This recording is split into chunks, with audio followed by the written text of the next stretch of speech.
Padre, e como surgiu, né? Assim, um adolescente, 14 anos, né? Como foi que foi esse chamado, esse encantar-se, né? Assim, pela vida sacerdotal, pela igreja?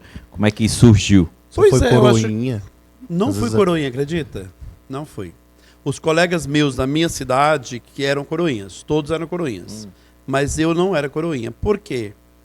Eu morava na zona rural, então tinha essa dificuldade de ir e vir da cidade para, né, da roça para a cidade para viver ali a vida catequética, coroinha. Toda a minha catequese foi na escola, porque a escola tinha catequese na época.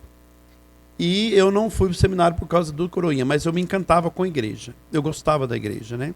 De ia com a minha mãe sempre, né? Então essa presença da família na igreja que me marcou. Eu acho que a minha vocação não é porque eu fui coroinha, mas porque minha família vivia na igreja, né? O final de semana era missa, né? Tinha obrigação. E isso encaminhava um bom tempo, né? Em torno de 4 quilômetros da roça até na cidade para chegar na igreja, né? E era o quê? Carroça, locomoção? Era carroça, era cavalo com uma charretezinha, né, que a gente chamava, né? E às vezes a pé também. Muitas vezes era a pé, porque era de dia, né? Quando era noite, assim, geralmente era de animal, assim, usava o próprio animal. Depois meu pai comprou uma Brasília, ficou mais fácil. Mas não cabia todo mundo. Mudou de 1 hora para 40 minutos. Mas não cabia todos, aí nem todos iam, ou ia meio apertado, né? É a realidade da época, acho que foi muito legal tudo isso. O senhor lembra de olhar, assim, o senhor tá participando da missa, olhar pro padre e sentir alguma coisa? Porque geralmente a gente escuta essas histórias, né? Eu olhava pro padre, eu sentia um chamado, ou foi não, só decorrência mesmo. Mas o meu padre era mais de idade já. Sabe quando você olha pro padre? E a minha paróquia, você tem a oportunidade de conhecer, ela é alto, o altar é bem alto, né? Então eu ficava lá embaixo, como criança. Eu sempre brigo um pouquinho aqui na escola por causa da altura, não é? Então, como criança, você tá lá embaixo no banco. Aí você olha o altar é bem alto. Você olha que padre lá em cima de idade, rezando a missa, fazendo toda aquela celebração de fé. Quem que você pensa? Uma hora ele vai e eu vou ter que assumir o lugar. Não, já começava?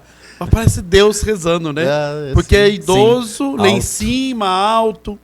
Então tinha um pouquinho essa realidade. Então, aquela coisa distante, né? E via essa coisa mística. Eu acho que tem a questão do místico envolvido, né? Eu acho que isso é legal. Ver no padre a presença de Deus. Eu acho que tinha um pouco disso. Eu acho que eu sentia muito tinha esse olhar, né?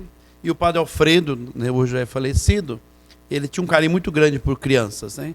Então, coroinhas, eram muitos coroinhas, né? Jovens na igreja era bastante, assim, servindo ali no altar, sempre foi bastante jovens que eram coroinhas. E eu me encantava por tudo aquilo ali, né? O altar, a igreja era um espaço de referência para a minha vida, né? Lá eles são rogacionistas? Diocesano, não. Diocesano. Os rogacionistas estão 100 quilômetros distante da minha cidade. É mesmo? 100 quilômetros. Era a pergunta que eu ia fazer, né? Então, nessa sua primeira experiência, né, foi com os rogacionistas, então, de seminário. Primeira e única, né? Até hoje, aguentei até hoje.